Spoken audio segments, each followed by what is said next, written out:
Hey everybody, thanks for checking out the podcast. My guest this week is, before I get to that, my rant of the week, there's a trailer out for the movie San Andreas. And in the trailer, somebody says the line, "May God be with you."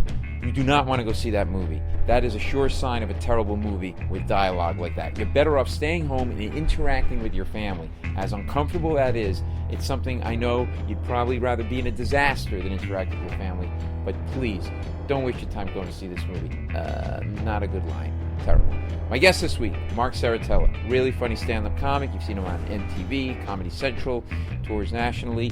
And he's got a great story about being a teacher in San Diego, moonlighting, doing stand-up, trying material out on his students, and eventually leaving to be a comic full-time. Really funny, interesting, and inspiring story for somebody who had security and kind of chucked it and went for it, which is something similar to what I did with my former life on Wall Street, leaving to be a comic. Also, Marc produces a really cool live comedy show, which is huge. It's one of the best live comedy shows in the country. It's called Comedy Juice.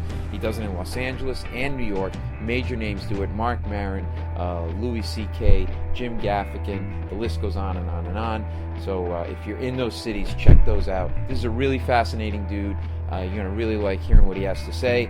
You can see me doing stand-up.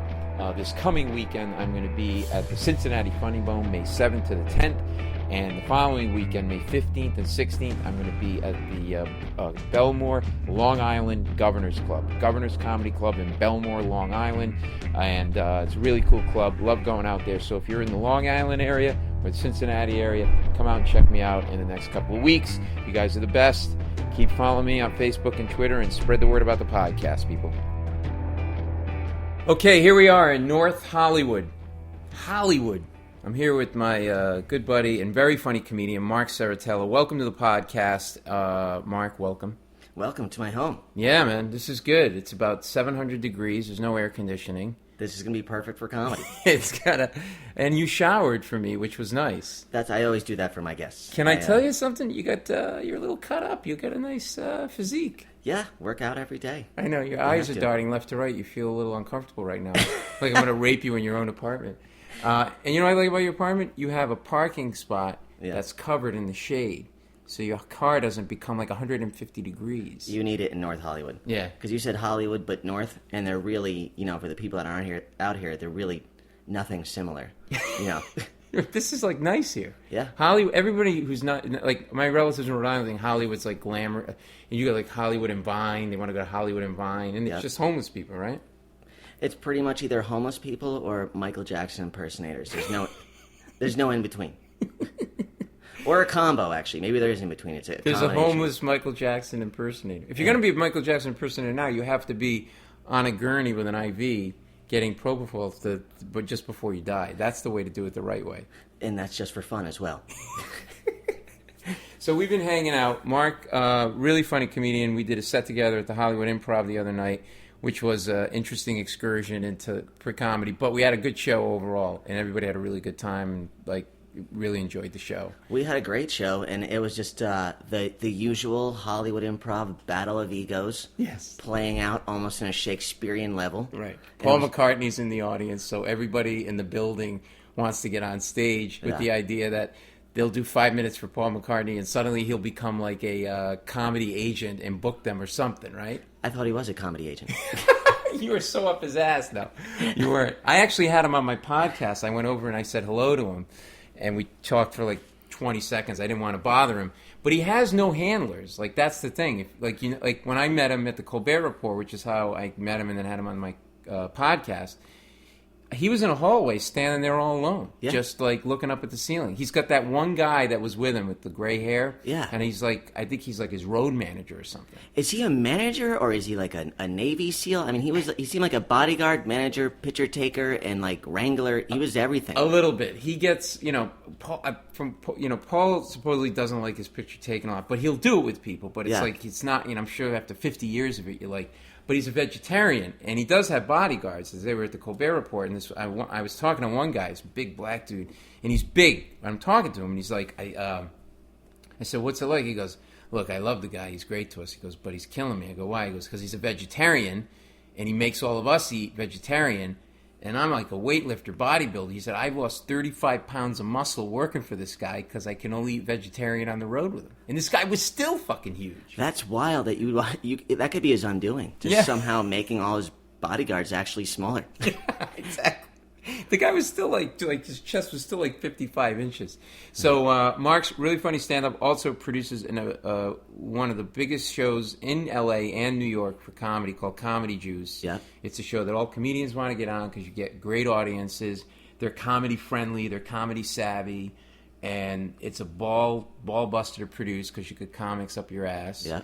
And but what's really interesting to me is you were a teacher, like, not just didn't have your teacher certificate, you were a teacher born in upstate New York, family's still there, but ended up teaching. You were a history major at UNC Chapel Hill? True. Yeah. And did you know then you wanted to be a teacher, or just... I knew then that I wanted to be a comedian. I knew that I also had to graduate college first. You know, I grew up in like a working class family. It was a typical, me too. like you're going to go to every, What's your mom and dad do? Father's a retired butcher. My mom is was a secretary when I was growing up. Now she does admin. Yeah. Like, work for the New York State. It's a pretty common job in Albany because it's the capital to work for the government. So that's what she does. And then I graduated Chapel Hill, knew I wanted to start stand-up. Now, what is it? When did it's so interesting? Like, some people who do comedy as stand-ups, like, I just fell into it. Like, for me, I mean, I loved it growing up and I would watch it. But was there a moment like where like I think I can do that, I want to do that? Like somebody was telling me, I think it was Brian Regan, he goes, he saw Carlin on TV and said to his mom, how does that man eat? Like, she said, that's how he eats. He goes, wait, he gets paid to do that? Yeah. And it was like, bing, like that. What was it for you? Two moments stand out for me. One was, I remember being at one of my best friend's 8th grade birthday parties, and like the night was winding down, but I was still eating food. Yeah. So I got food poisoning. Because you ate too much, or you ate shitty food? Just food that was out all day, and then we went back home. Yeah. And how like your parents would just kind of take over the birthday party. It really just became a party where your parents got drunk. Yeah. They just leave me alone in the living room.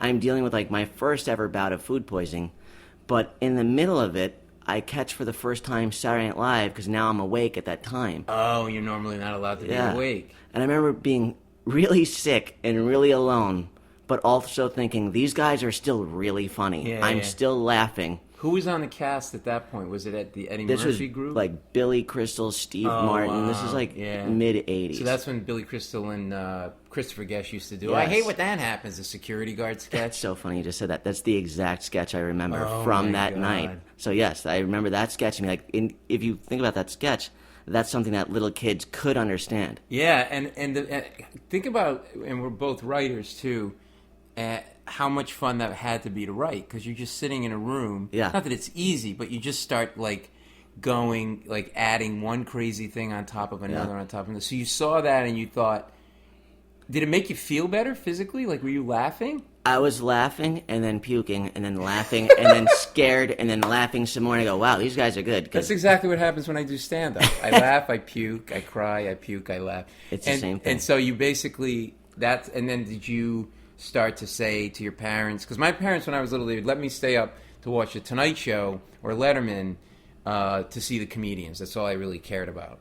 And did they start to sort of see, hey, sure, why not? It's on TV, it's clean, even though you're little. Did they let you stay up and watch like after that? Yes. I think I started, I think I remember telling my friends, like, there's this really funny show on Saturday nights, I found it the other night. And then we started watching it, like, staying up and watching on Saturday nights. Because I remember it was, like, after wrestling. Did you ever get into wrestling? Yeah. It was, like, a full night of, like, wrestling into comedy. And it was just it was a great Saturday night. Yeah. And actually, wrestling is making a big comeback now. I don't watch it anymore, but it's making a huge... I know, and they cross over. They get, they get actors to go out and do stuff in comics. And smart. So did you... So at that point, you kind of got the bug. Now, one of the things I would do is, I wasn't doing it intentionally. I just, like... I see somebody stand up on TV and it had a couple of jokes and made me laugh. I go and start telling those jokes, saying that, I saw this guy. Yeah. But then I was getting the laugh in school, and I was like, whoa, this is pretty cool. Yeah. Did you start to become that guy a little bit? A couple more moments like that. It's funny you bring it up. I remember my dad would play cards with his friends, and they would smoke and laugh and be drinking, and I would be running them beers up and down the stairs. And in the basement, right? Yes, absolutely. My uncle had a knotty pine basement. You're part Italian, right? Yes, and of course. We're basically Italian, and they would fucking smoke cigars. My uncle smoked Pall Mall cigarettes with no filters. It would be filled with smoke. It was such a hazard. And they're drinking scotch, and they're listening to Frank Sinatra. And I remember having to do the same thing. Just run them, or go up and get us more ice. And it was crazy. And they would tip you with no regard for your health. Yeah, exactly. And also you're just being programmed to go, I can't wait till I can do this. Right, exactly. Smoke, drink, and gamble.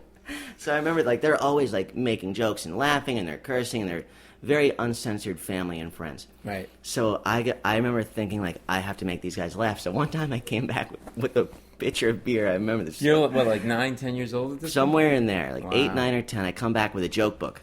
And I go, Dad, do you mind if I tell some jokes? And he goes to me, he goes, Mark, they're not funny if you read them from a book. Come back when you got them memorized. It was my first time bombing, and it was so embarrassing. You're getting heckled by your father. That's hilarious. I go, all right. And so the next time they had cards, he let me tell some jokes. Yeah. But then there was another moment I remember, probably 3 or 4 years later, when Conan, Comedy Central came on TV. Yeah. Who's the guy, Greg? He has a show on Howard Stern's network. Greg... Barrent? No. He's... Is it stand-up? Yeah, he's a stand-up, bald. He's a great stand-up, too. I don't know why his name is escaping right now. He's... Greg. Do you want to hit pause on this? I'll come back? Nah. Okay, so it's... Not Proops. No, it's... God, what is his name? All right, we'll get it. Okay. Yeah. So I saw a stand-up on... This is the beauty of the podcast. It's the real moment. We don't want to make it neat. It'll come back to me, too. So I saw a comic on Comedy Central. Had a hit of that weed? Go ahead, yeah.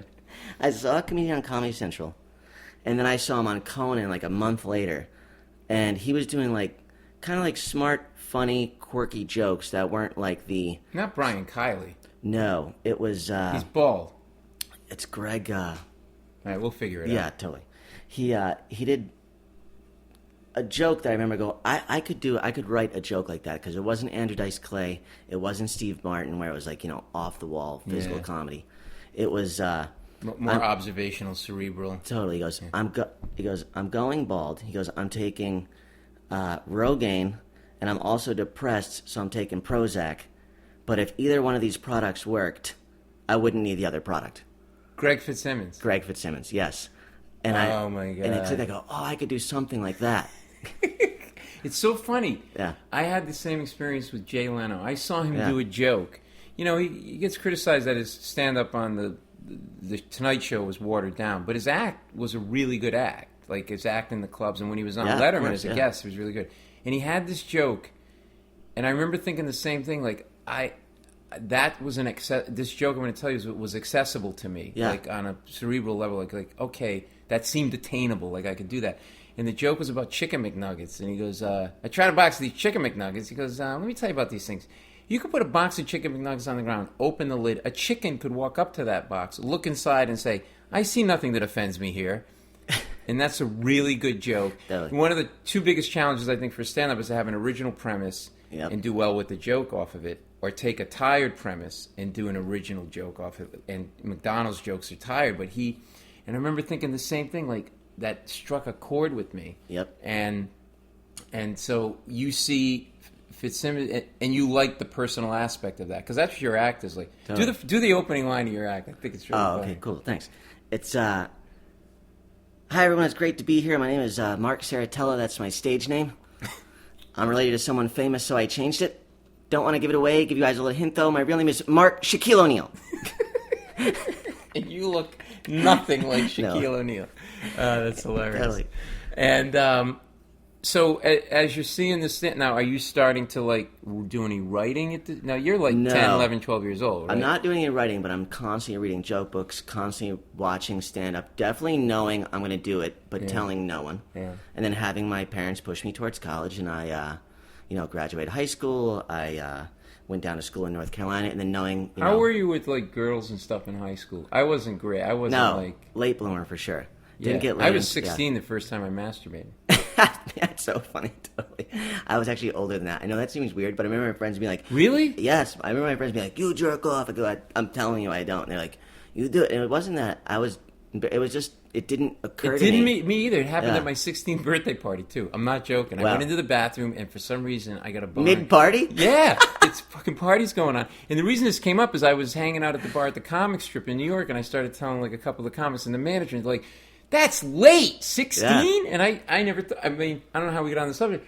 I don't want to dominate the conversation with this part, but real quick, I go in the bathroom, and Italian, older brother, father, blue collar, put floors in for a living, high school educated, didn't talk about sex. No. And I was sort of being the funny guy at school now, so I would fuck around in the health ed class, and they negotiated a B with my mother. They said, he's so disruptive. Yeah. Keep him out of the class. We'll give him a B, and it'll make it better for everybody. But I didn't learn anything about sex. So all of a sudden I get a boner in my parents' bathroom, and there's a party going on down the hall. And the next thing you know, I rub one out. And then this fucking shit comes out of me, and I'm like, what is this? Yeah. And I went back, and I could not concentrate for the rest of the party. Totally. Because I thought I broke something. It was like, then it was hurt and throbbing and all this shit. Wow. So you're a late bloomer like me. I think I used comedy as a way to kind of get everybody get on the good graces of like the smart nerdy guys and also the jocks and like that for kind of thing. You know? Yeah, I was kind of an in-betweener like that too, in that I did play football, but then also, I was skinny. You played football? Yeah, wide receiver and defensive back. You must have been fast. Sometimes, it was weird. I got again late bloomer. I remember getting like not fast Shaquille O'Neal fast. Totally. But then I just, I graduated college, went down to school, graduated high school, went to North Carolina, got a history degree. Yeah. As soon as I was done with that, I was like, I need to start stand-up now. So what was going on in college? Were you, like, doing any stand-up down there? No, none. Just constantly thinking about it, Were you writing anything? No. Just thinking about it, just saying, got to get through this, and then I'll start that. Yeah. And then I took one acting class, though, in college. It wasn't as... Acting is a very common major now. Like, you go to college campuses, everyone has or communications, they call it. Totally, yeah. Everyone has a theater department. Back then, it just wasn't as common. Do you think a lot of those people aspire to be actors, or they're just, like, finding themselves, and this is, like, they think it's an easy major or whatever? Now? Yeah. I don't know. I think it's just, like, dare to dream, social media, people like attention, and they go, I'm a great actor because I got 75 likes on a post 2 days ago, so... I think it's people's obsessive need for attention, probably. Same thing with writing. Mm-hmm. There's some guys that write great tweets and think that translates into good stand-up, and it doesn't. It just does not. Yeah. But I think it implies if you write great tweets that you're smart and that you could do it, but it's still going to take the same amount of time. Right. It doesn't mean you have stage presence or you can command a room for an hour as a headliner, but maybe you grow to that. Yeah. You know what I mean? But, you have people because they have a lot of Twitter followers, they'll get work, and that becomes a slippery slope because you get a one-time bite at the apple, and if you don't, that club's not going to have you back regardless if the feedback's not good. It's totally true. It's also some of these people that have won competitions that are not ready for performing, headlining, doing a 45-minute set. They're honestly only ready for 20. Oh, that reminds me. Did you ever hear this Gallagher story about the Boston Comedy Festival? No. Tom Cotter? Yeah, of course. Yeah. Good guy, funny guy. He was in the contest. They didn't have him, but he witnessed it. And it was the contest for like pros, and there was like $10,000 prize for the first. Yeah. So it was like one of the meaty main parts of the festival, and they had celebrity stand-up judges, like established comics, and one of them was Gallagher. So apparently Gallagher has a reputation of taking people's material. Wow! And he went up to a guy on that lineup afterwards and said, "You know that joke you do? I don't know what it's about, like about bottled water. I'm going to probably start doing that." And the guy goes, "You're not going to do that." He goes, you can't do anything about it. I'm going to take it, and you can't do." And and they fucking banned him from the festival. The guy's out of his mind. Gallagher, yeah. Also, that's the mentality of a child molester, because that's what they what they actually want is impact on you. They go, "I'm going to do this to you. I don't care that you know I'm going to do this to you, and you're going to remember this forever." It's a power thing. It is. It's total domination. Yeah, it is. Yeah, he was half in the bag too, but and now he is crazier than ever. Well, he sues your brother, right? Like that's your right. Your twin brother. Exactly. Also, do you know that the gavel in the court? Fruit. The judge was crushing fruit with his gavel. Grapes, apples, just little things. That's hilarious. So now you're in college and you're in American history? Yep. But you're not thinking about being a teacher? No, I am thinking about being a teacher because I wanted to have a backup plan. So, I thought be a history major, if you have to, go to graduate school and teach history. Yeah. But what I actually did, I moved to San Diego. I start writing the day I get there, writing my act. It took me about 5 or 6 months before I was comfortable enough to be like, go try to sign up for an open mic. And what are you writing about? Observational stuff. I don't like self-deprecating stuff that much. And then a lot of just, social satire, political stuff, and, and observational humor. So I build up enough jokes where I thought, write, 200 jokes and then finally go on stage because some of these are probably going to be terrible. Mm. And then I sign up for the open mic at the Comedy Store La Jolla. It's on a Sunday night. It's a great place to start, too, because it's an actual club and it's tied to the Comedy Store in L.A. Yeah. I remember I went and I had to be away from my roommate, so I rented a hotel room for the weekend and just practiced my act for like 48 hours. This is an awesome story. Thank you. Really. I'm high-fiving you on the podcast. Didn't sleep. This is no exaggeration, and it's not because of anything, whatever. Didn't sleep Friday or Saturday night. I was so nervous. Really? Wake up Sunday. Yeah. I get up, Oop, hold on. Sorry, someone at the door. How about the weed? Okay, so this is a note for Lydia, my producer. We're picking up with part 2 because we had somebody knocking at the door, and so we're just going to splice this together with Mark picking up the story about staying at the hotel for 2 days. Cool. So I rent a room at the Econo Lodge. I remember it was somewhere between $35 and $40 a night. Rent it for 2 nights and just stayed in there and holed myself in there and practiced my jokes with, just ton of energy. In front of the mirror? Oh, in front of the mirror. That's the worst thing you can do. But you find out later, like, that's the worst thing you can do. You just don't know what to do. Because when you practice that much, it makes you so on in your mind that you're not emotionally connected to the material or the audience or anything. Not even one bit. But I actually will say this, though. I can hear myself as I'm practicing becoming a little bit more comfortable, and I can hear that I'm starting to become funny. Yeah. I go, okay, if I did say it like that... In other words, you get the rhythm down of where the punchlines are and stuff. Yeah, and I go, if I said that, the crowd most likely will think it is funny. Have you been hanging out at comedy clubs at all up to this point? Yes. I'm going to the open mic at the Comedy Store La Jolla. I am going through the same emotions there as if I'm going on. I'm incredibly nervous. That's happened to me. Yeah. Yeah. I know exactly what you're talking about. You sit there and you sort of, I think there's a term for it, but you put yourself in that person's place. Definitely. And just imagine. Yeah. And you start to experience in real time and real emotion. Absolutely. Like the ups and downs of the set.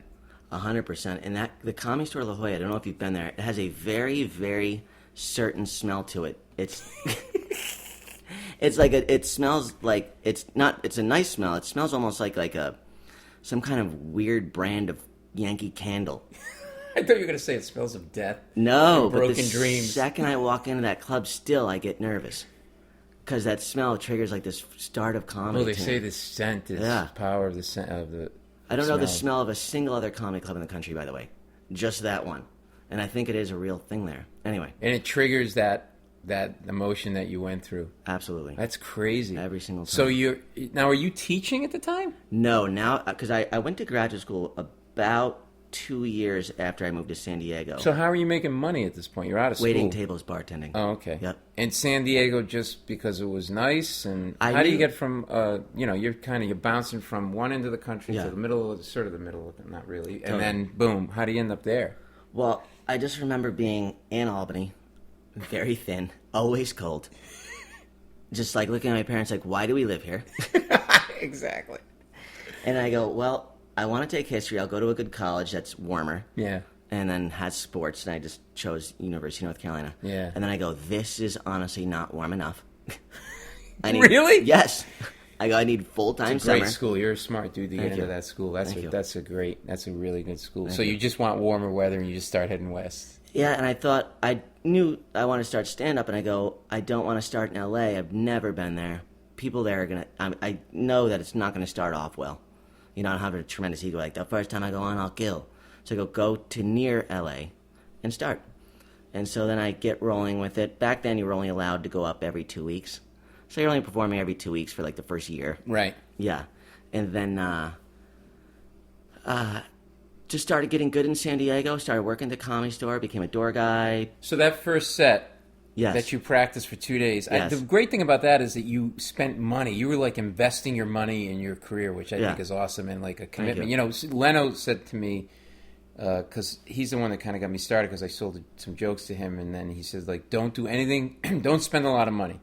He said, because then you're going to have to start taking jobs to pay your bills, and those jobs are going to take up time. You could be doing a stand-up. Because he used to sleep in people's cars out here. Yeah. He slept in an alley a couple of nights, he said, because he couldn't have anybody to sleep with. He would not spend any money. And there's a story that, and he also said that to get better, he would always try to follow Richard Pryor at the Comedy Store, because Richie would destroy, he said. Yeah.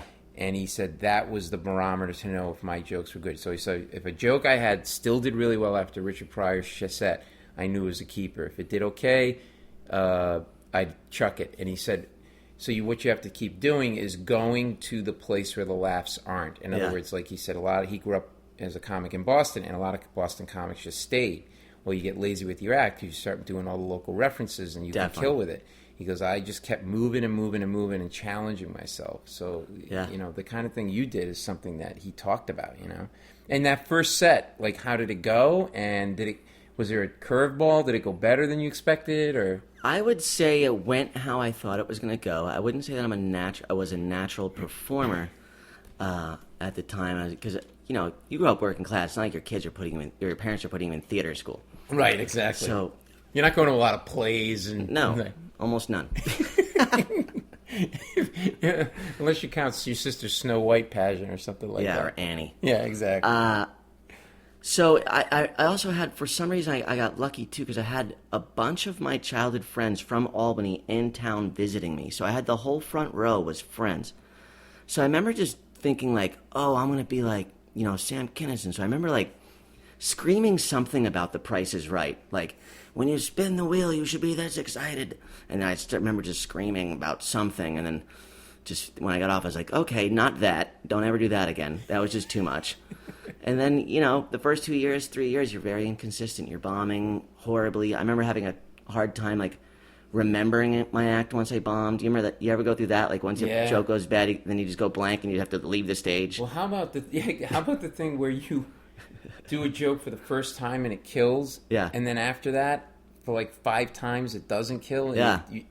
I talked to Louis Black about it, and he's like, I don't know why. He goes, the same thing would happen to me sometimes. It's like, you're just confused. You're confused. I saw Seinfeld once say that a certain joke he did, if he at the end on the punchline, if he turned his head slightly to the left and looked up, the joke did better than if he turned his head slightly to the right and looked up. Yeah. So just so people out there know, like, really good comics work intricately in their act. It's not just people sitting around, you know, smoking weed and watching porn. Well, there's that, but you know what I mean. It's like, so you're in it now. So you're hooked. Yep. After that first set, you're like, this is what you. But you end up going to graduate school.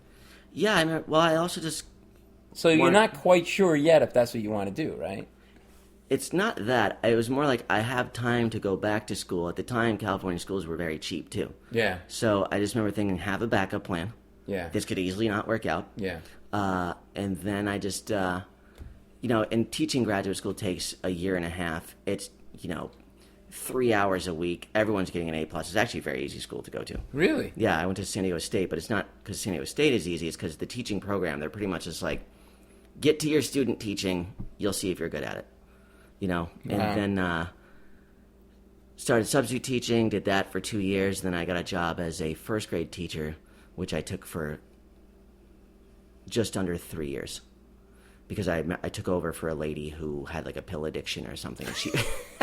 I had an alcoholic math teacher in 10th grade who reeked of alcohol. Yeah. And I didn't really know much about alcohol yet at that point. Like, I hadn't really had a lot, but there was a weird smell. And then I remember telling my mother, and she goes, it's probably, we hear that he's an alcoholic. And he was. It was like his eyes were bloodshot. And to a substitute teacher, that's an opportunity. So were you, like, selling her pills on the side? Totally. That actually would have been smart. You were her dealer. Yeah. And I knew she was hooked because I gave them to her. So then, I got kind of comfortable in San Diego. I wound up living there. Well, now, hang on a second, because when you're teaching these kids, how is that? First grade is kind of a cool grade to teach, right? Because you said to me off mic the other night that you're like a god to them, right? Yeah. I mean, they definitely worship you, and it's about, like, what I liked about it was there were just no arguing. It was like, we're going to go do this, we're all going outside, I'll line up, let's go, and there's no, like, debate about what we're going to do. Right. Yeah. And also, they're just, the first grade's real cool, too, because they've gone through kindergarten. Yeah. So you're not, like, on the ground with them and, like, holding the pencil and, right. This is how we changing sit a still. diaper. Yeah, like, totally. Does it smell like shit in here? Yes, it does. And opening every single milk. And then kindergarten is very physical. I did a long-term sub job in kindergarten for, like, 3 months.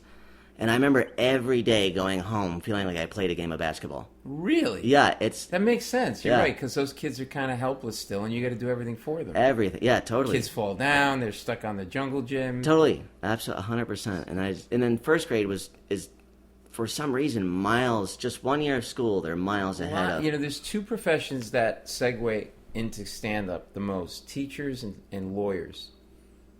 And they're both speaking in front of people. They're both performance-based professions. Yeah. So you're still dabbling in stand-up at night now that you're a full-fledged teacher and teaching these first graders. Now I'm probably doing it 5 nights a week at that point. Oh, so now you're working a little material for them? Yeah. Running it by them, asking them to kids, tag it up. Think of this. So I'm banging this chick. Totally. Mr. Serritella, we understand that you were talking about fornicating in front of the kids.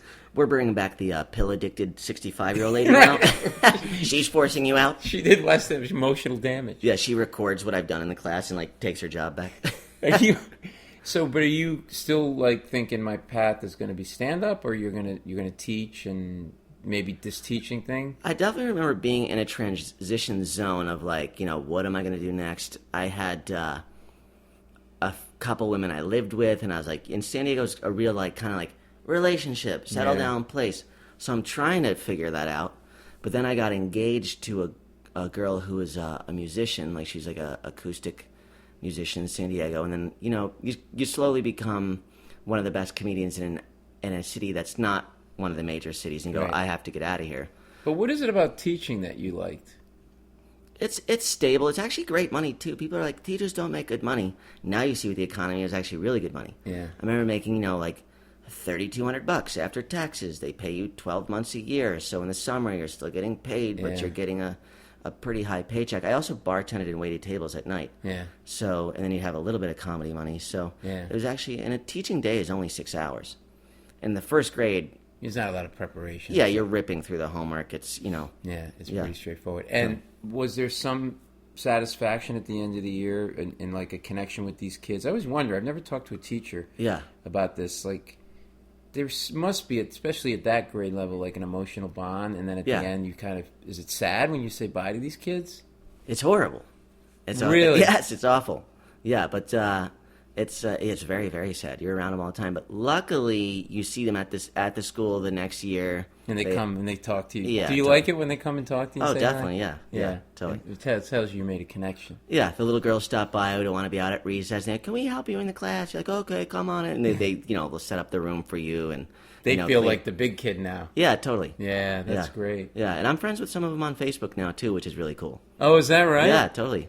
Yeah, like you had to be a super cool teacher. All my thanks. teachers in like elementary school were like older, like you didn't connect, but like a young 22, 23-year-old guy. Yeah, you're totally into it and you have the energy too. It's like I remember California at that time made a mandate that you had to bring the kids out for 3 or 4 hours of PE a week, and I was like, perfect, we're going out every single day. So yeah, it was a lot of fun. I remember the students saying so too, and their parents telling me like, later on down the line, like, they still remember you and talk about you, and that stuff is very cool. Did you know that you were not afraid of risk? Because clearly you had a secure job and you were good at it. So you're not risk averse, right? So because you chose this path, right? And did you know that? Was that? And our parents are very similar, right? Yeah. Well, your parents together? My father passed away, but they were together 42 years. My mother runs a furniture store that my father ran with her. Yeah. Both high school educated, but good business people. I like your parents. Your parents high school educated, college educated? High school. Okay, they're that generation, especially in high school, they want security for themselves and for their kids. Siblings, right? I think this is where we diverge, though, because my parents have both been divorced twice and are with third people. Oh, so it's not that they're all over the place. Oh, so they're like slutty alcoholics. Totally. No, just kidding. No, kind of. But it's more like they're staying in 8 to 10 year relationships, as opposed to these 30-year ones that are So I would actually say it's. Are you a product of your current parents, or definitely your dad's? Oh, not like your mom's not your stepmom or anything like that. No. They were married before. Yeah, okay, totally.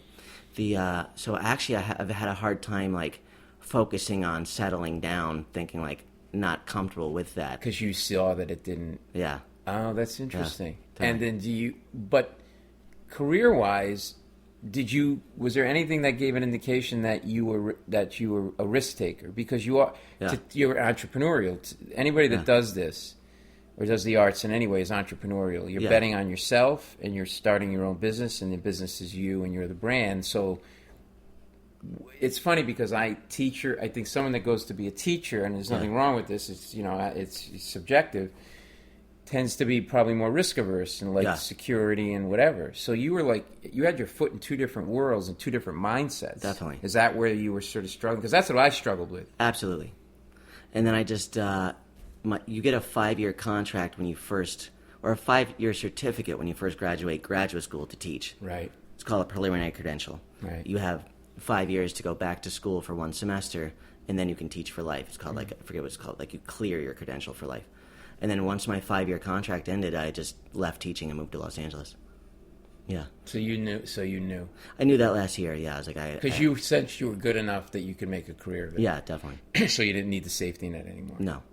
It's funny. We were finding your voice as a comic, and I had Stone Cold Steve Austin on the podcast, and it's an eerie similarity the way wrestlers develop their personas and the way comics do. Yes. And you said you have a friend who's a wrestler. Talk about that. My childhood best friend growing up is this kid, Bobby Fish.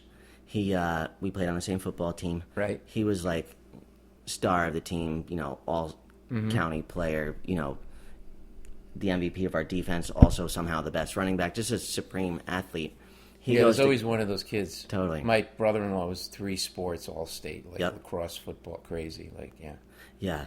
And so he goes to college, and then he's done with his football career, but he still wants the attention of a football star, so he starts wrestling. And now, he started the same year that I started stand-up, so we've always talked on the phone, talking each other off the cliff, the challenges. I mean, he's gone through. While you're developing as a stand-up, he's parallel track developing as a wrestler. Yes. Wow. He's doing side shows in VFWs. Yeah. He doesn't know if he should quit. He's getting injured sometimes, although surprisingly, knock on wood, has avoided a lot of injuries as well. And so he just won the tag team belts in Japan, in New Japan, in front of 45,000 people in the Tokyo Dome. Now, this is the persona he has today, the one that he started. Nope. Right. He's had 3. He was called Jerk Johnson, then he was called something else, I forget. And now he's in a tag team. And he's the tag team champ of something in the United States called Ring of Honor. It has pay-per-view. It has large pay-per-view numbers as well. And so he came out here just 2 weeks ago, and I was walking around with him, and people were freaking out. I mean, wrestling fans are crazy. Yeah, they are. Yeah, and I mean, grown men in tears when they see him, taking photos with him. They are in the same category, and God bless them, Comic-Con people who are super into Lord of the Rings or Star Trekkies, Star Trek, it's they know storylines, they know all of that stuff. Yeah. And so he is, his tag team is actually largely considered the most talented tag team in the world. And hopefully at some point they get into the WWE and really take off in there because, everyone because the people that were freaking out were actually comedians. And then this door guy at a comedy club I brought him to. And then once Bobby left, I go, you know him? And the general consensus was that they're the most talented tag team going right now. So what he's doing now, is that the equivalent of what the step just before going into the NBA? they go to the Europe and play. So is he in Japan? You travel to Japan. Like it's so funny we're talking about this because I just heard Hulk Hogan discuss this on a ESPN podcast last week. Japan wrestling is revered. The guys in the U.S., we didn't know it when we were watching wrestling. They were still going over to Japan. Because of sumo wrestling, right? No. Japan loves professional wrestling. They love the art of it. They love the drama. They love the. They actually, they have less characters but more moves. They like the athleticism of it, and they don't know who's going to win. Oh, I didn't know. They know it's predetermined. Yeah. They don't know what's going to happen, and they like the whole ballet of it all. Yeah. So, you actually go over there to become very physically talented. And this kid is just a physical freak. Like, the things I see him do, I'm like, I don't know how you're doing this. Yeah. And they're huge, and they're like that. Stone Cold. It's funny because I interviewed him in a hotel room in L.A. and when he was coming up, I had this thought go. Geez, if he goes into a roid rage, he could just rape me in this room, and there is not jack shit I could do about it. Totally. Right? And did you want it? Well, he's a good-looking man. He's got veins in his calves. It was like bulging out, like just crazy. Yeah. Super nice guy. He started out as like pretty boy. Yeah. He'd go to these little podunk towns in these little venues, exactly what we would do starting out, doing $50 here, $20 there. And he'd travel with the other wrestlers, and their routine was pretty much work out 2-3 hours a day in the gym, eat, rest, wrestle at night, tried that character. And he said, this is the thing where the light bulb went off. He goes, and I would listen to the crowd, which is exactly what a good comedian does. Unlike an actor where you're not supposed to listen to anything except be in the moment in the scene with your acting partner. He said, and then I get sense, this character, people aren't really buying this character, or they're booing me too. If booing was okay, so you can be a heel, that's what they call a heel, or cheering. But if there's nothing happening, that's bad. So he developed his character in exactly the same way good comedians do, by going out and trying and trying.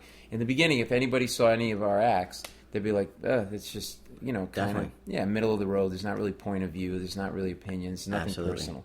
And so your friend did the same thing on a parallel track that you did as a comedian. And he was having a hard time breaking through, too, because he was always incredibly physically talented, and wrestlers always respected him, period. But he was having a hard time coming up with a character that people really connected with. And now this tag team's new characters, they're just hilarious. They're smart, they're funny, their little segments are funny, and it's finally just taking off. They just came up with it themselves and just trial and error, right? Yeah, and just filming stuff, and they have a real just like great chemistry on the camera, and I was watching it, and even as a comedian I go, this is very funny. Yeah. It's almost like how Macho Man was hilarious. Now you look back, you go, this guy was like next level funny. Yeah, exactly. Yeah. And Hogan's can be funny too. Absolutely. Yeah, he's crazy. Mick Foley told me, I had him on, and he said, and I asked, I said, is there ever a moment where you're like, what the fuck am I doing this for? And he goes, He goes, the script called for me that night to take a 25-foot fall onto a quote-unquote breakaway table that was padded. And he goes, I use the word padded lightly. It was literally like a 2-inch pad, like you sleep on in a tent, right? And he goes, I'm up there, and I'm just going, well, I signed up for this. And he takes his dive, and he falls, and he misses the table slightly, so he doesn't land. The key to that, I guess, you got to really land flush. Yeah.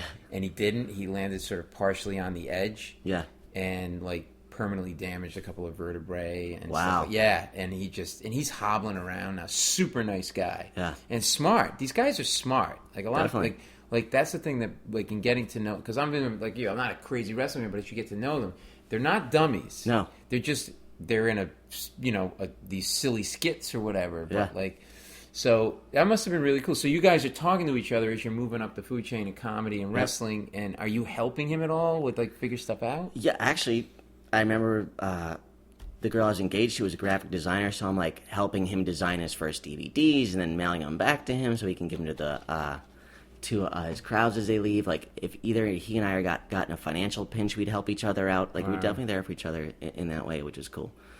So it's good to see him taking off. And what did you find when you moved to L.A.?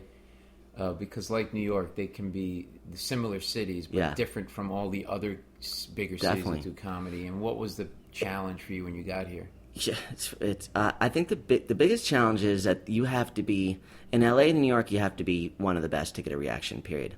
And this is why I think it is. Is that I was watching Fran Lebowitz in an HBO documentary, and she was talking about the ballet in the 1980s, that it was like the highest level the ballet ever was, because AIDS hadn't wiped out the gay population yet, and what it was it hadn't wiped out all the best ballerinas. So the whole audience was filled with aficionados.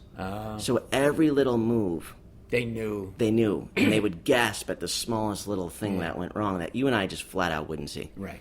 And so it made the art form better. Right. I think in LA and New York it's the same exact thing. It's like, it's writers. Out here it's writers, directors, producers, comedians, people that have seen. It's a very common thing here to go to a show. People have been to 20 shows. Yeah. They know what's good or not. And they become connoisseurs and Yeah. a little jaded. The thing is, you have to hopefully not become such a connoisseur that you're so jaded that you never laugh at anything again. And particularly your crowds are good because they're comedy friendly, but you also have to bring it in a creative way because they've seen a lot of comedy. They come back on a repeat basis because you put on great shows with really good comedians. And so I think that's a really good point. A lot of people don't realize that. Yeah. So it took me 2 years. I remember being like, wow, I'm bad at comedy again. And I remember after 2 years, I became very consistent in LA. And I was like, it was the hardest thing I had to do. What did you have to do? Was it the better writing, a change your performance style? It changed my performance style. This is what I noticed. I think is that you have to be here, whatever your character, people here mind is drawn to character. So whatever character you are, you have to really ramp up here. Yes. Whatever that is. You have to just almost actually like with wrestling. You have to figure out that character and now magnify it. Yeah. And that's what the crowd really laughs at here. So if I'm not nailing my character, I can tell. Well, people say to me, it's funny because I can be fairly quiet off stage, and I remember working at a club one time, and I hadn't worked there before, and I was headlining, and I'm just hanging out, And the owner's like, we're talking, and then he finally goes, "You gonna be all right?" I go, "Yeah." He goes, "Well, you're kind of quiet." Totally. I go, "Yeah." He goes, "Well, the middle act's got like some energy." I go, "Yeah, don't worry about it. It's gonna be fine." He goes, "You sure?" I go, yeah, it's going to be fine. So I go on stage, I come off, he goes, "Okay, it's going to be fine." Yeah. And I think we're all what we do on stage is an exaggeration of who we are, but an extension of who we are. It's not fake, but it is a performance, right? Yep. But every strain of what I talk about, and I think what you talk about, is something you truly feel, care about, or believe. Yeah. It's just expressed in a way that's more extreme than you would in your living room right now with me, because I say to people, you wouldn't want me to be this way offstage. I would have no friends. And you would also have no energy. You'd have to be constantly taking naps. Exactly. Yeah, I think too. It's like I think it's like kind of yin and yang too. Like, am I quiet off stage because I'm conserving my energy for the performance? And we also get so much attention, and it's like I don't need any more attention. I want less. And I find that this has become such a social job in terms of what you actually do on stage, and then hanging out afterwards, and kind of having a drink with the staff or whatever, or other comedian friends, that in my own private time, I'm social out. Like, I got nothing I want to talk about because I just want to sit and stare at the TV, right? Totally. So you're up in your game in LA, right? Yeah. And now you're sort of moving along. I had doubts along the way because I left another career to do this, and you did too. Did you ever have doubts as you're moving along going, man, because we all hit walls and you go, what am I, this is like... Oh, definitely in LA. Actually, within 6 months, my fiance broke up. I caught her cheating on me with a producer at MTV. It was awful. Oh, the worst thing about that? He was a producer at MTV. I know. It was Could have been a producer at CBS or NBC. Totally. That'd be the first thing I'd say. What, it can't be a network? Yeah, I also can't go crazy because I know MTV is right. It's linked to people. I go, I can't lose my mind here. Yeah. I have to, and I, of course, anyone. How'd you catch her? If you don't mind telling. Email.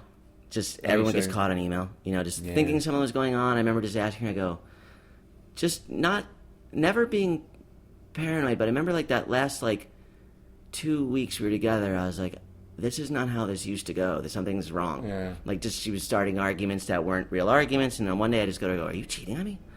And her reaction to it was so outsized. Like, how dare you ask me that, and all this stuff. And I go, she's cheating on me. I don't know how I'm going to catch her. I have to catch her. Yeah. And I caught her within 2 weeks, and it was over. Wow. Yeah. But it was also, I don't say that with any kind of lament. I mean, it's way water under the bridge now. It took a long time to get over, though, for sure. I would say it took 2 years to get over. Did you talk about it in your act? Oh, my God, yes. It was the darkest I've ever been by far. But I was ripping. Actually, I would say in L.A., that's actually when I got good. I just remember just ripping roommates apart at that point, just because the desperation of life of being like, I'm going to give these people everything because I'm going to be dead in a week anyway. Because life is horrible. Something's going to happen. The car is going to crash. Like, this is the sign of the apocalypse. So I might as well go out on a big note. But yeah, I remember like finally like getting a rhythm in LA and getting good here and consistent and making some connections and finally meeting new women and then it turned into you become complete with it too, because you go, oh, I couldn't have done what I'm doing now married anyway. I just couldn't have pulled it off. It wouldn't have enough time. Yeah. Because the time component, you need time to be out at the clubs, and she didn't like me out. Yeah, you got to have, like, my wife's been very supportive about that, but you can't, like, if you can't, you got to be. They call them gym rats in sports. So you got to be a comedy club rat. Like you got to just go and be there and her being competitive, and two artists being competitive within the same household. Oh, she was a musician. So right. Oh yeah, that's not good. Yeah, and so it's and then also my own like little jealousies at the time. I was probably I was younger, so I remember just being like not crazy, insane jealous, but like, just thinking like, wow, she's got this thing on MTV and I don't have anything yet, and letting that bother me. Where if I was a little bit older, I could have handled it. And because your career is now, you're secure with your career, and you also know that there's these big ups and downs, and things come out of nowhere, and then you lose things. Right. And then they lost that show. I remember thinking like, oh my God, she's going to be famous, and I'm going to have to watch this. Yeah. And the show tanked. It never aired. And it was just like great. It was. How do you deal with because we all have friends that make it before we do, but then maybe they slide back, and does that sort of get at you? Are you good with that? I've always been pretty good about that, thank God. Very, very, very few comedians' careers have affected me at all in any kind of, I've spent very little time. I'm just not naturally jealous, thank God, because I know everyone knows what jealousy feels like. So it's like if I was consumed by that, it'd be difficult. What haven't you hit yet creatively in your stand-up where we can all be in a better place in terms of the art aspect of it, in terms of what we're doing, the uniqueness of our voice, and where do you think you are with that? Actually, I was actually just putting some thought to it, because I remember getting better at stand-up and really getting better in Los Angeles specifically when I actually didn't write down, I'd still write down jokes, but actually sitting there and typing up a full page of what I wanted my act to look like. Where I go, I want it to kind of, mix improv with social satire and come in and out of the crowd, and then be able to hit, one-liners to get them back into it, and then tell a longer story. So I think the next step is like writing longer Bill Burr-esque social commentary bits. Well, here's what bits. I find, and I find that themes emerge out of the trees, right? Yeah. The forest starts to formulate from the trees. So, like, I'll be doing a joke about car keys, and then a month later, I'm doing a joke about cars, and then a month after that, I'm doing a joke about driving, and then suddenly, my mind, and I didn't know it, was on this track about a certain topic or area, and then I suddenly go, whoa. So I look at this disparate pieces, and I put, oh man, cool puzzle. I just put, like, Lincoln's face right next to his ear, and it matches, right? And then suddenly you have a joke about a car made out of a tree. Right, exactly. But the thing is, like, I feel like that's the mind sort of working on a subconscious level, which is really the really cool part about the creation of this stuff. I'm probably not to get too nerdy about it, but like, no, it's true. But I think that sometimes you can write from a theme, right? You say, okay, I want to talk about. I don't know. I want to talk about relationships because my fiance broke up with me. Yeah. And then you want to do a running line of jokes about that. But then there are other times where I find the themes come out of the individual jokes that initially had nothing to do with each other. Definitely. Yeah, and I think too, like, sometimes we think of our acts, like, since we've kind of like slowly accumulated material. Yeah. I think of them as individual bits, and then I remember people going like, I remember thinking like, telling friends like, oh, I want to write longer stuff. They go, you talk about teaching for 20 minutes. I go, oh no, that's 30 jokes together. And I go, oh yeah, I guess that is one long theme. So I don't know what's going on. Yeah, none of us do. But I mean, do you have a joke that you're working on right now where you go, this joke should do better and it's not? I always like to try to ask comedians, because not always, but I don't know why I feel like asking this, because I'm working on stuff. There's one or two. I'm like, I don't know how to fix this yet. Do you have something? I don't have something like that, but I have something I'm working on that I don't know if it's going to work, because I also don't agree with. Well, I agree with the. I don't agree with the overall premise, and it's a joke about SeaWorld, which is, if you hate SeaWorld because of blackfish, then you better not have an inside cat. I go, these animals, compared to your inside cat, are actually living pretty well. They get to perform. They have people cheering for them. Everyone knows their name. People just give food to them. The trainers actually jerk them off. When was the last time you gave your house cat a handful of fish and then beat him off? And so I do hate SeaWorld and think it should be shut down by actually mobs of people who, just burn the place to the ground. Because of the way they treat the fish. Yeah, and right. That's a fun. Have you been doing it? No, I'm going to probably do it this weekend for the first time. So but that's hopefully also a longer bit and leads to longer stuff. But it's one of those things I go, people hate SeaWorld right now. So now I'm coming at it from an angle of you shouldn't hate him as much as you should. And people also love their indoor cat and go, you can't go outside. And you're like, this is a tortured animal. Yeah, exactly. Yeah. The cat wants to go outside for a reason. Totally. Even in Los Angeles, I would let my cat outside. What do you do to get out of your own head as a comedian and as a performer? 2 shots of bourbon. There you go. Nice. So I know exactly what your hobbies are. Yeah. Alcoholism. It's not, I mean, I know you like wrestling, but you're not, is there something that's like your passion that you really like to do when you're not doing stand-up? I would say it's still history. Like this morning I went through, I watched that documentary series, The Men Who Built America. Oh, yeah, I heard about that. Yeah, it's on Netflix, you can find it, but it's only 5. And it goes from like the mid-1800s to like 1920 American capitalists and the companies that were created and the evolution of the companies and when the labor force kind of revolted against these robber baron types. And it was really interesting. I learned a ton about inventors and American ingenuity and you try to work some of that stuff into your act if you can. I will probably start that again because when I first started stand-up was right before the Iraq War, and I always did political stuff. Yeah. And then when the war broke out, I was still doing political stuff and really getting big reactions like applause breaks and also boos and liking that and being fine with that. But then I remember a couple military guys threatening to fight me after a show, and I remember threatening to fight them back.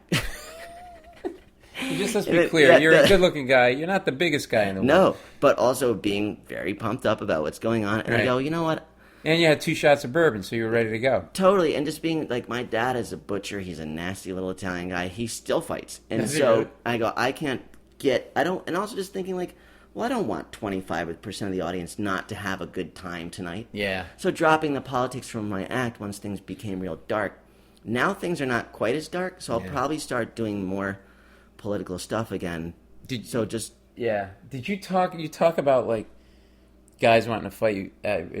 Any like funny moments in a show, like bizarre, somebody throws something at you, you get in a fight after the show, a crazy heckler, like kind of recently I was up at the Sacramento Tommy T's, which is like they're kind of off the beaten path third club, and it brings out real working class Sacramento people, and it's known for having tweakers. So there was some 2 couples of tweakers at the same table in the front row, and they just would not stop talking. Yeah. But not talking to me, talking to each other. Which is... And they're right in the front. They're right in the front. And they're making no sense. And I remember being like, I like crowd work just like you do, actually. I don't mind a little chaos. But they were just like not responding to what I was saying, and then like would say, just being brazen, like, if you were funny, I'd be listening. You're like, oh my God. And so I remember saying something, I'm like, So you whipped it out, I hope. Yeah, exactly. And so this guy, I go, you're talking during my whole set. He goes, I'm not talking. I go, your wife is talking. He goes, you're talking about my wife?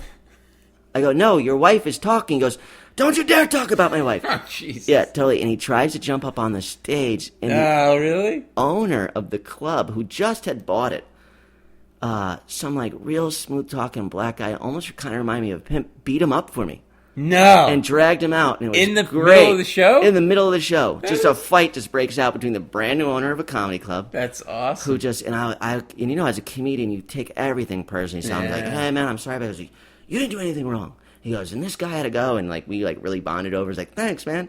And so what did you do in terms of you had to settle the room back in, and you had to address it? Like, what did you say to the audience? What was great is Brad Williams, who's a midget, comes out. I'm featuring for him, and he goes to the crowd. He goes, don't you listen to what that guy said? Mark Serritella is hilarious, and are you guys into this? And they all cheered, and then he hands me back the mic, and I just started performing. It was. Oh, he came out and said wild. Something. They went, oh, that's great. Because midget tops everything. Yeah, exactly. Midget tops tweaker fight. What the crowd is immediately back focused. Just towards that adorable waddle that they have. Totally. And that little ass that you kind of want to, violate. It gets it. Well, it's just sitting there, and it's so round and perfect. Totally. I would love to have a midget ass, but like bigger so it fit my body. Yeah, for sure. But it's definitely a meaty little midget. I never thought I'd be talking about midget asses with you. But no, it is a thing, though, man. This is the observational world we live in. I was in London at the Comedy Store, Piccadilly Circus, and they said the second show is going to be brutal because they get super drunk. They don't have table service. They basically drink pints before the show. They do 2 acts. They do an intermission, 20, 25 minutes. They go. They hammer more drinks, and then they're allowed to bring drinks back. Where is this? This is at the Comedy Store in London. Okay. Piccadilly Circus, like the biggest club in London. And then they're going to heckle you because you're American. Just because you're American, just to test you. And some guy starts going, yank! And it's black, like you can't see. The lights are bright. Yank! Yank! And I just went right back at the guy and he started laughing. And then all of a sudden, somebody takes a empty pint glass and throws it at me. And I wasn't even bombing. Like, it was just like... of course. The British, when they get drunk, are like... They go from like the most sophisticated people to like the biggest scumbags on the face. Which is how you take over the world at one point. Yeah, exactly. And then you lose it because you're drunk and the Americans come in the middle of the night. And it goes right by my head and I go... well, you throw like you heckle. You suck, I think is what I said. Wow. And the place laughed, and I was like... That's a punk rocker move, because now you're inviting multiple pints. Yeah, but I was just... Now I get, like, this is the Italian in me. Yeah. I get, like, F you, this, I'm not leaving. Absolutely. I had a guy... That's why you got up there. Yeah, and I'm like, this is my time. And I think I even said, like, you think I'm getting off the stage? I go, I'll bomb just to make this miserable for you people. I don't give a shit, right? So it's like... And I gain their respect by staying. It's this weird, like, hazing thing that they do with you, like in high school, you know?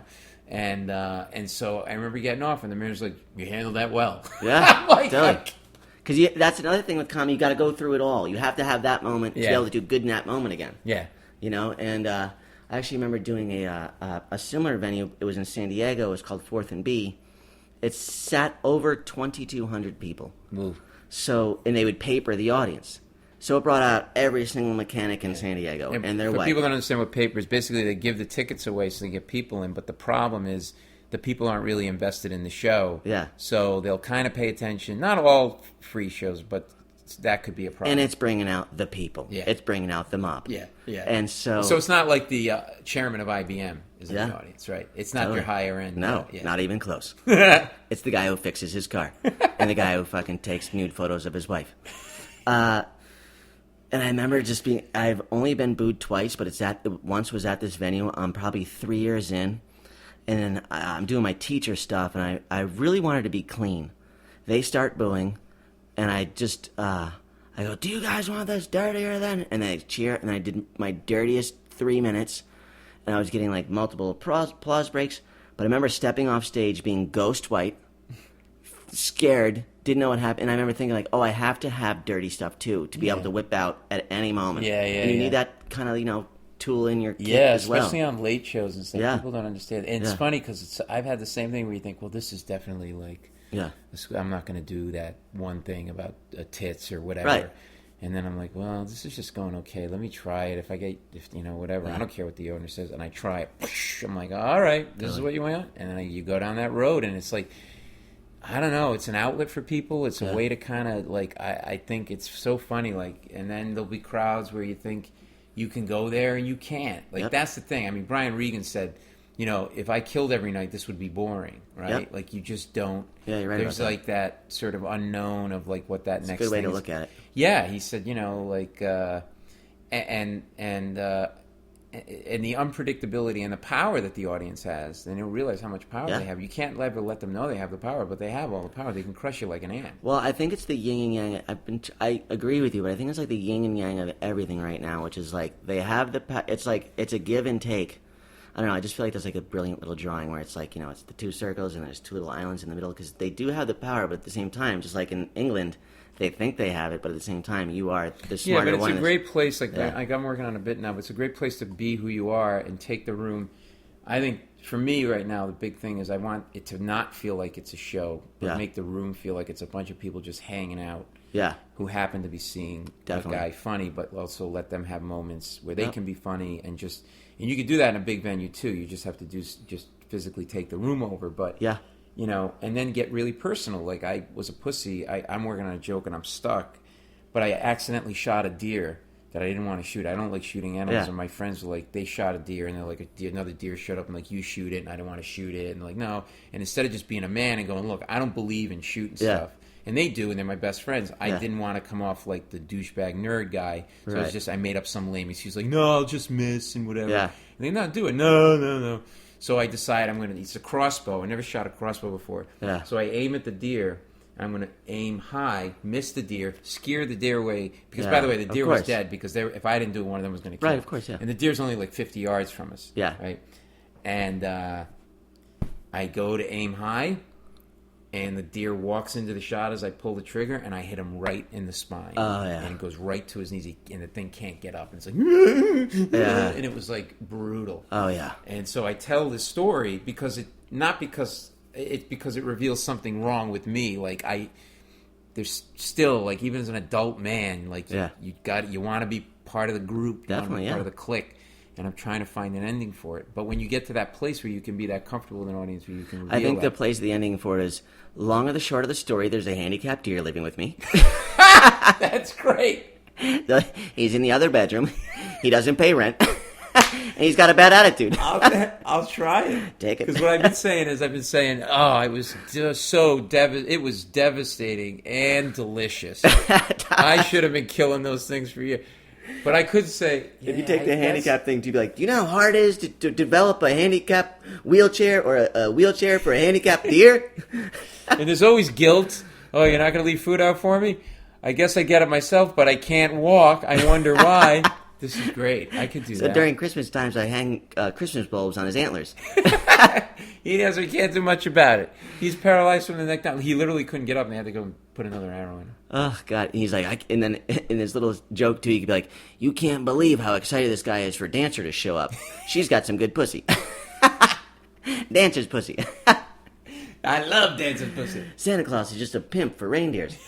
I love that handicap idea. Cool. Yeah, and then now you're back to the here. Long and the short of it is, I got a handicapped deer living in my apartment. He has a bad attitude. Yeah. Back to the shows. How are you doing on time here? Let's tell people about your Comedy Juice shows and what you got going on. So, my own personal website is called markscomedy.com. You can catch my social media stuff there. It has the links on the front page. Right. And I update about my calendar on my website. I update, but you know how this is. You pick up shows last minute. Mm-hmm. The best place to find out about my shows is honestly Facebook and Twitter. Okay. And you can find those links on my front page. And they're called Comedy Juice. Oh, no, that's a different thing. These are your shows. Sorry, your stand-up shows. Okay. Is on those. Although I perform on Comedy Juice a lot as well. Facebook, Twitter, and your website. markscomedy.com. The company I run is called Comedy Juice. It's comedyjuice.com. We're in 5 cities every single week: Los Angeles, New York, Pasadena, Irvine, San Diego. And they're considered the best shows in the country for seeing, showcase sets. Like this week at the Hollywood Improv, we had David Spade, Louis C.K., Dane Cook, Gerard Carmichael, then myself, and then yourself. Yeah. Yep. So they're considered the best lineups in the country, and that's comedyjuice.com. And the other night, the show you were at, actually, that you went on, Paul McCartney was in the crowd. Right. And so just to wrap up everything in one long theme, I grew up, like most people in the United States, Mom is a humongous Beatles fan. We had posters on the wall. We listened to the songs for hours every single Sunday. My stepdad, who's a huge Beatles fan, and my mom would quiz me on who's singing right now, who's playing guitar, who wrote this, what album is this from? Like taking fun, but taking like little Beatles quizzes. Yeah. And my mom still has these 2 same posters on her wall. They're framed now. So we take that picture. My friend Adam Ray and I take a picture with Paul McCartney in the alley of the Behind the Improv, and I post it online, and I text it to my mom, and it's 2 a.m. over here, so she gets it in New York at 5 a.m. I fall asleep, put my phone on silent. I know I'll have some kind of response in the morning. Yeah. This is the response. First text, 6 a.m. Oh my God, you look so handsome. A text an hour later. Oh my God, are you with Paul McCartney? That's awesome. It was great. She's like, oh my God. And didn't even bother to glance left in the photo. That's a mother who loves her boy. Totally. That's and she awesome. just saw Paul McCartney in Albany, New York, maybe 6 months ago. Oh, yeah, and I saw him at Fenway concert. Park. He puts an amazing show on. Totally. Yeah. So it's not like she hasn't seen the guy in many years. That's awesome. And That's great. It shows you that no matter it all comes around, man. What life is, your mom considers you bigger than the lead singer of the Beatles. And you are, man. You're bigger than the lead singer of the Beatles. Marc Serritella, brother. Thank you, man. Thank you, man. Fun You're the time. best. Thank you. All right, that was Marc Serritella. Great guy. Really funny dude. Comedy Juice shows. Got to go see him. And come see me this coming weekend, May 7th through the 10th at the Cincinnati Funny Bone. Following weekend, May 15th and 16th, I'm going to be at Governor's Comedy Club in Belmore, Long Island. If you're in those areas, come check me out. Follow me on Facebook and Twitter. And keep sending these links around. I want to keep building the podcast, folks. See you next week.